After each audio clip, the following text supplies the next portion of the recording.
नमस्कार दोस्तों, जय हिंद जय भारत। तो दोस्तों 1 जुलाई को एलोकेशन लिस्ट आ गई थी और दुआ करते हैं कि जल्दी जल्दी आप लोग अपने अपने डिपार्टमेंट पे अपने जाके चेयर पे बैठे कंप्यूटर के सामने और अपना काम शुरू करें। और जो भी वेटिंग से और कोर्ट केस वाले भाई सिलेक्टेड हुए हैं वो तो समझ सकते हैं परेशानी, जो वेटिंग वाले जो पीछे और कोर्ट केस वाले बच गए भाई उनकी कितनी परेशानी है। अगर कभी डाटा की जरूरत पड़ी तो भाई टाइम से डाटा भेज देना। कभी अभी भी जो हमारे में से कुछ सिलेक्ट हो गए हैं कैंडिडेट, उनके होते हुए अगर डाटा खुद जाके डिपार्टमेंट से लेके आना पड़ा फिर तो अच्छी बात नहीं है। इसलिए आप लोगों से निवेदन है कि डाटा टाइम से भेज देना भाई, अगर कभी जरूरत पड़ी तो वेटिंग वालों को, कोर्ट केस वाले भाइयों को।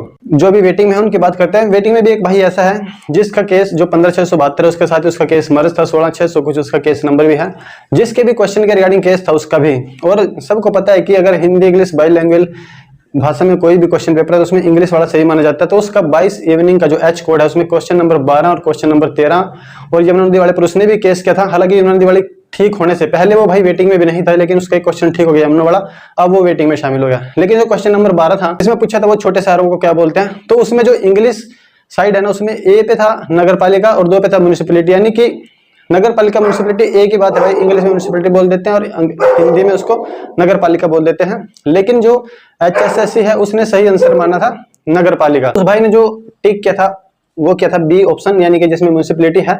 और जो HSSC ने सही माना वो ए माना है नगर पालिका। हालांकि दोनों ही ऑप्शन इसके सही हैं।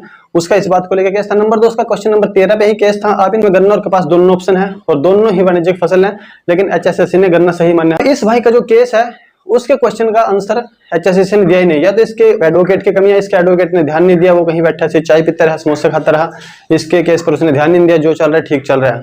तो नहीं तो अगर 15,672 के अंदर इसका केस मर्ज था तो इसको भी इसके क्वेश्चन का रिप्लाई भी देना था, चाहे वो आंसर उसका कुछ भी माने।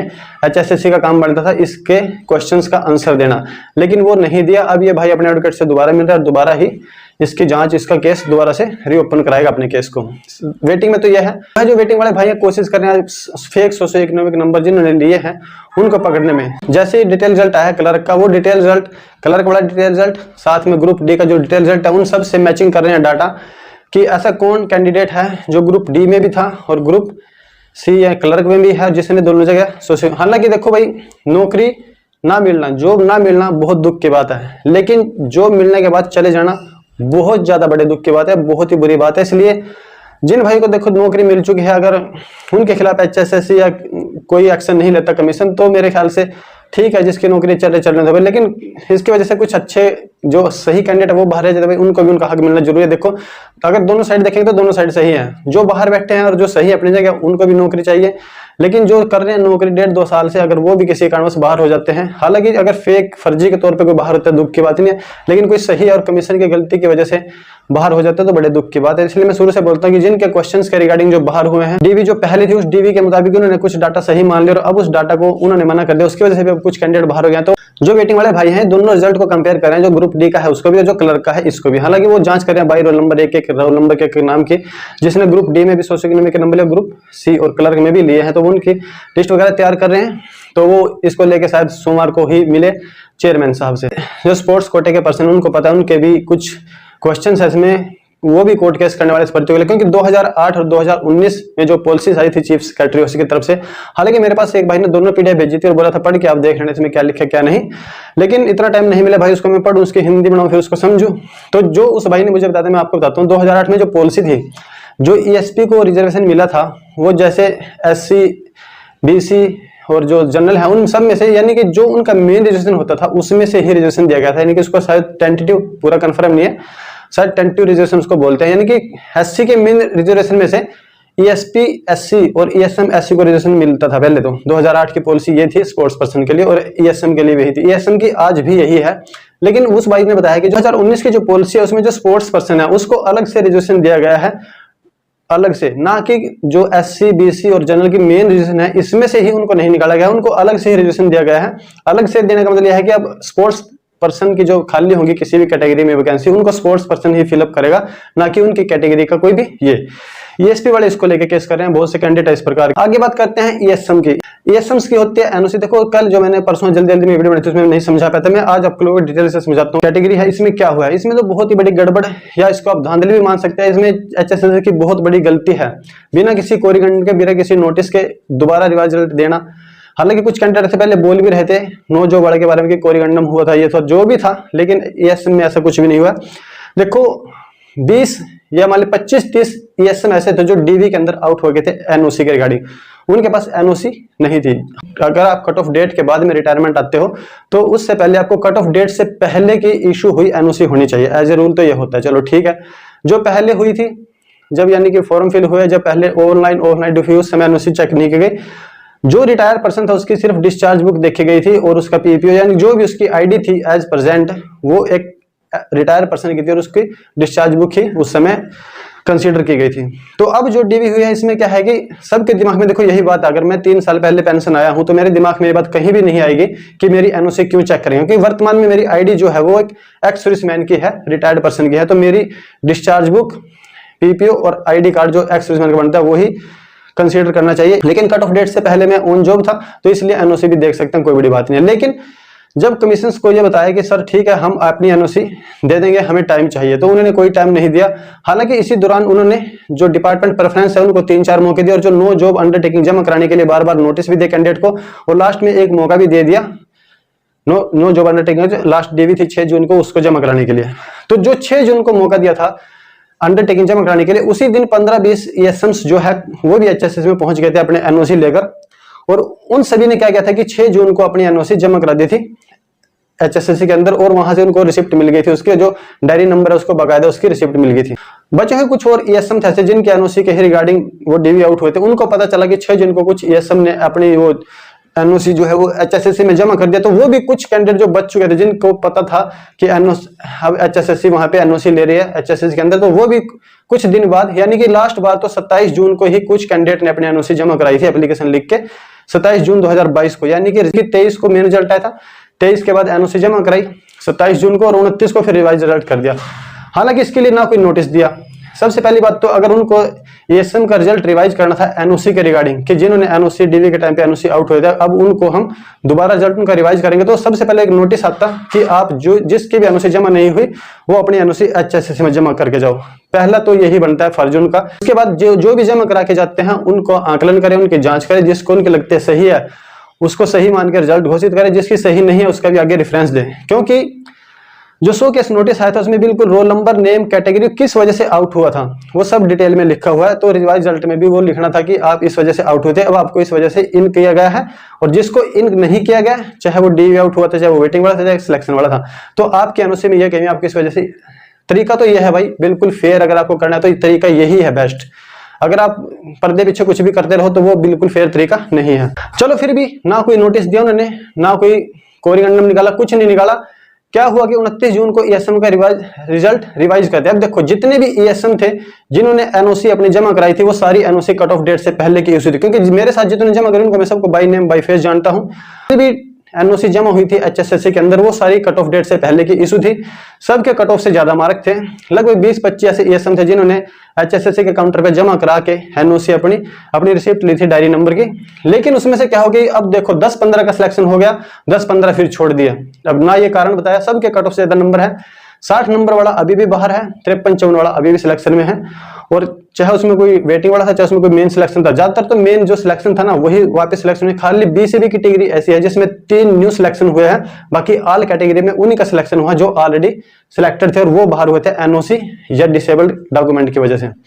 तो यहाँ पे एचएसएस की बहुत बड़ी गलती है, जो अभी ईएसएम से केस क्या है उसकी वजह से उनका केस बहुत मजबूत हो चुका है, क्योंकि सबने एनओसी जमा की थी, सबके पास रिसिप्ट है, सबको बराबर का मौका मिलना चाहिए था, एक नोटिस देना चाहिए था, नोटिस के बाद रिवाइज रिजल्ट करना चाहिए था। अगर रिवाइज कर भी दिया बिना नोटिस के तो जितनी भी एनओसी वहां जमा थी उन सबको कंसीडर करना चाहिए था। ऐसा नहीं कि 50% को आपने कंसीडर कर लिया, 50% को फिर छोड़ दिया, कट ऑफ से सबके नंबर ज्यादा है। तो ईएसएम का केस तो यहाँ पे बहुत ज्यादा सॉलिड बनता है।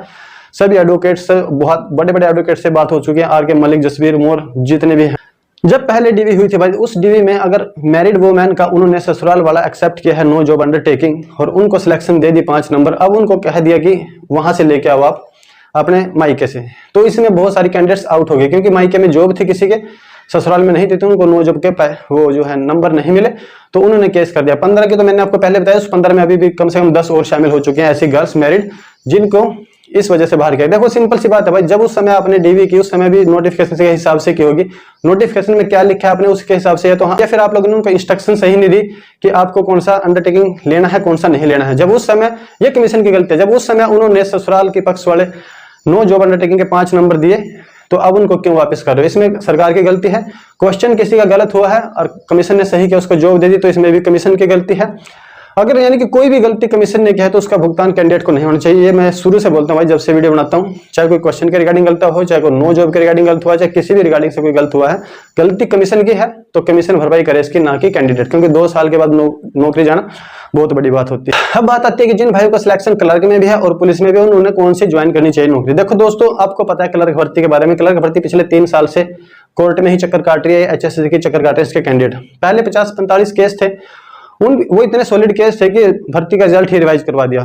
अभी जो केस हैं वो 200 प्लस हैं, तो अगर 200 प्लस में से आप ये मानो 100 केस तो सही होंगे, 100 कैंडिडेट तो ऐसे होंगे जो अपनी जगह सही होंगे, सारे के सारे तो गलत नहीं हो सकते, सारे के सारे तो गलत केस नहीं कर सकते। अगर कोर्ट वकील जज के चक्कर काट रहे हैं, अपने घर से पैसा भी फूक रहे हैं, तो कहीं ना कहीं तो उनको लगता होगा कि हम सही है इसलिए तो कोर्ट में गए हैं। तो अगर 50-55 केस को लेकर रिजल्ट रिवाइज हो सकता है, अगर 100-150 बंदे केस करे 200 बंदे, तो उनको लेकर क्या हो सकता है अगर वो सही होते हैं अपनी जगह में। तो ये भर्ती इतनी विवादों में है कि आने वाले भविष्य में भी अगर कोई सरकार आए तो इस प्रकार की, अगर सरकार की पहुंच का कोई बंदा इस भर्ती के रिलेशन में हुआ, यानी कि अगर सरकार जो भविष्य में सरकार आएगी और उसका कोई खास आदमी इस भर्ती से इफेक्टेड है और उसकी पावर है भाई मिनिस्ट्री के साथ, तो भविष्य में जाके भी इस भर्ती का वो कुछ ना कुछ रिवाइज रिजल्ट ये कुछ मतलब इस भर्ती में कुछ भी केस कर सकता है, कुछ भी इसका दोबारा री इवेल्युएशन करवा सकता है अगर कोई अपनी जगह सही है और सरकार में उसकी पैठ है। तो इसमें ये आप लोग सब जानते हैं, राजनीति को किसी से कोई मतलब नहीं, किसी की नौकरी आए किसी की नौकरी जाए, उनको अपने नंबर बनाने से मतलब होता है। तो भविष्य में ऐसा भी हो सकता है अगर कोई भविष्य में सरकार चेंज होती है।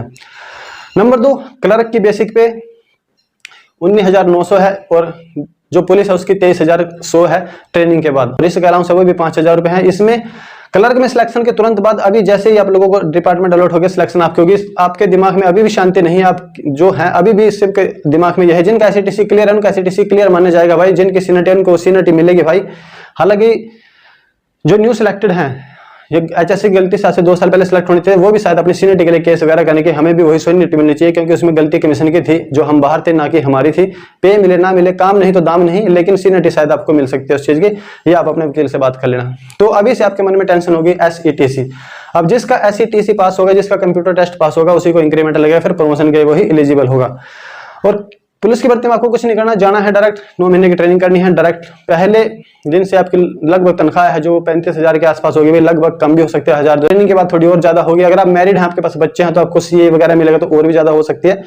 तो देखो, अगर कोई अपने घर से फाइनेंशियल रूप से अच्छा मजबूत है, अच्छा घर है और टेंशन नहीं लेनी, किसी की 2 बकवास नहीं सुननी, तो वो क्लर्क की नौकरी ज्वाइन करना। जिसको ये लगता है कि मुझे भाई पैसे की अभी जरूरत है, हालांकि क्लर्क की नौकरी में अगर आप हेडक्वार्टर में जाओगे 4 साल बाद, अगर आप फील्ड में रहोगे अच्छे डिपार्टमेंट तो 6 साल बाद आपको प्रमोशन मिल जाएगा, और उस प्रमोशन मिलने के बाद जो आपका असिस्टेंट की जो पे है वो बढ़ जाएगी और आपकी पे पुलिस वाले से ज्यादा होगी, इसमें कोई शक नहीं है। लेकिन अगर आपको वर्तमान से पैसे की अच्छी जरूरत है, 6 साल में बहुत पैसे का गैप हो जाता है। अगर आप देखें 6 साल में प्रमोशन होता है, अगर फाइनेंशियली आपको कोई दिक्कत नहीं है घर परिवार की तरफ से, तो आप अगर ऐसा आराम और व्हाइट कॉलर जॉब चाहते हैं, आप क्लर्क ज्वाइन कर सकते हैं। अब बात आती है कि जब हम कल गए थे चेयरमैन साहब से मिलने के लिए, तो चेयरमैन साहब ने क्या कहा, वहां पर बहुत से कैंडिडेट थे, देखो ESM खासकर वहां गए थे हम ESM, तो हमने सबने अपनी रिसिप्ट वहां पे दिखाई, सर हमारे पास रिसिप्ट और डायरी नंबर हमें बोला हुआ है। जब हमारे साथ वाले ने NOC अपनी जमा कराई, उसकी NOC कंसीडर होगी तो हमारी NOC क्यों कंसीडर नहीं हुई? तो चेयरमैन साहब ने हमारी एप्लीकेशन ले ली और काउंटर पे हमने जो कॉपी काउंटर पे जमा करी और चेयरमैन साहब को भी दी, उनके ऑफिस में जाके उनसे बात भी करें, बोले ठीक है हम इस चीज की जांच करवाएंगे जल्दी ही। लेकिन जांच कैसी होती है वो सब आप लोगों को पता है। कल मंडे को फिर जा रहे हैं भाई, ESMs जा रहे हैं, कुछ शायद और बच्चे भी जा रहे हैं, तो जिसको कल HSC आना हो वो आ सकता है, पहुंच सकता है। समय 11 बजे तक भी आप आ जाना, कोई दिक्कत नहीं, क्योंकि चेयरमैन साहब से मुलाकात तो 12-1-2 बजे के बाद ही होती है। तो 11 बजे तक भी अगर कोई ESMs या कोई भी आना चाहता है तो आ सकता है। कल फिर जा रहे हैं, कल एक लास्ट वार्निंग दे के आएंगे भाई, हमारी NOC आप हमारी रिसिप्ट है, या तो बताओ इसमें क्या कमी थी, ये क्यों कंसीडर नहीं हुई, हमसे हमारे साथी जो जमा की वो कैसे कंसीडर हुई। यहाँ पे तो बहुत बड़ा लूप होल छोड़ चुकी है SSC, इस केस में तो वो पक्का ही बैकफुट पे जाएगी। तो दोस्तों कल पहुंचना पंचकुला, अगर किसी के पास टाइम है, चाहे वो किसी भी कैटेगरी से है, वेटिंग वाले हो, जिनका कोई भी किसी प्रकार का मेट्रो ESP ASP या जो भी है ESM। तो दोस्तों आज के लिए इतना ही। जय भारत, जय हिंद, धन्यवाद।